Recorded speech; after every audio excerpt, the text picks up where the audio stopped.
Halo semuanya, aku Intan Fadilah. Aku sekarang ada di CV Majestic Buana Group milik Bapak Muhammad Bedwi Raub, yang tepatnya ada di Cimuning, Kecamatan Mustika Jaya, Kota Bekasi. Aku nggak sendirian loh, karena aku bersama anggota kelompok 6 yang terdiri dari Muhammad Agus Nur Maulana. Yang kedua ada Meliana. Yang ketiga ada Intan Fadilah. Yang keempat ada Muhammad Thorib Fajrianto. Yang kelima ada Andika Bayu Prasetya.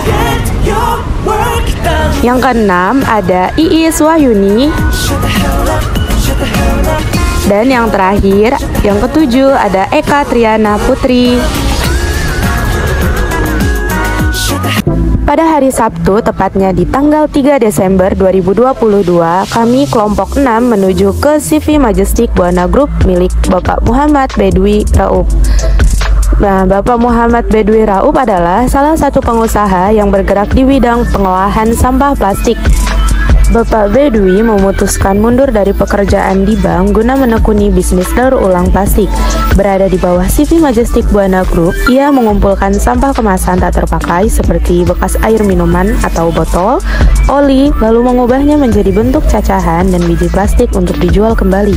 Sampah plastik merupakan salah satu jenis sampah yang memberikan ancaman serius terhadap lingkungan karena jumlahnya yang cenderung semakin besar. Namun, bagi Bedwi, sampah plastik bisa menjadi peluang usaha yang besar dan menjanjikan.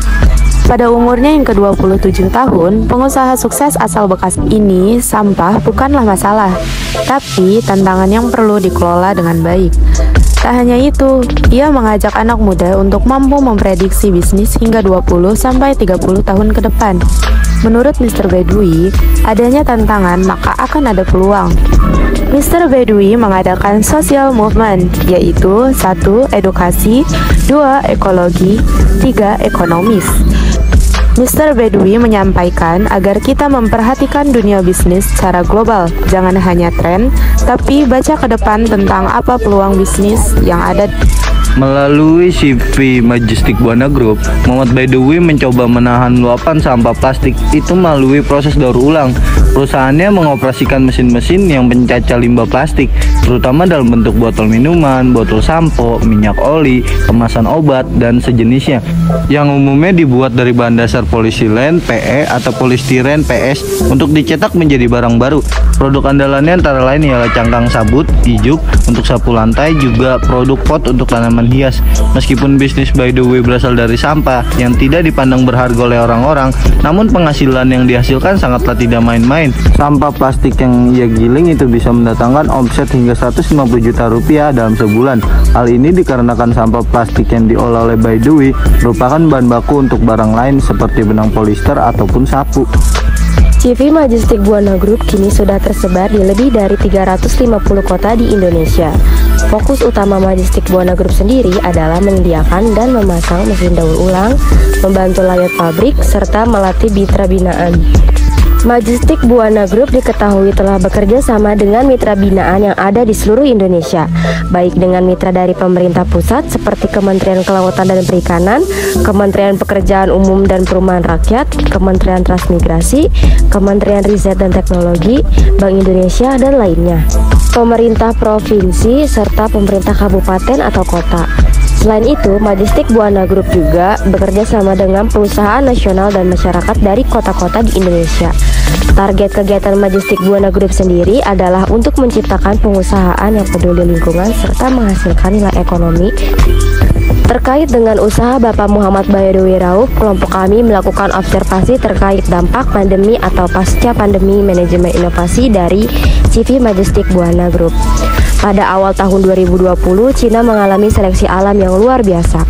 Cina terserang penyakit baru yang berupa virus yang gampang menular kepada manusia secara cepat. Dengan penularan lewat udara, maka dengan cepat menyebar di berbagai benua, sehingga menghambat pertumbuhan ekonomi di Cina. GDP atau Gross Domestic Product yang awalnya sangat tinggi terhitung beberapa bulan menurun. Beberapa perusahaan di Indonesia sempat mengeluhkan karena dilarang mengeluarkan barang ekspor maupun pemasukan barang impor termasuk CV Buana Majestic Group ini, sehingga keadaan perusahaan yang bergantung pada bilateral dengan perusahaan Cina terhambat dengan perdagangan internasionalnya. Dari data ekspor-impor Cina oleh CV Majestic Buana Group mengemukakan pada masa COVID-19 ditemukan bahwa pada bulan Januari dan Februari mengalami penurunan dari bulan sebelumnya. Tetapi ekspor-impor pada bulan Maret sudah mulai naik meskipun tidak bisa menutup kerugian yang dialami negara Cina dan tidak menimbulkan inflasi yang terlalu tinggi setelah pandemi. Sekian hasil observasi yang dapat kami sampaikan, semoga dapat dimengerti dan juga bermanfaat. Terima kasih sudah menonton dan sampai jumpa, dadah.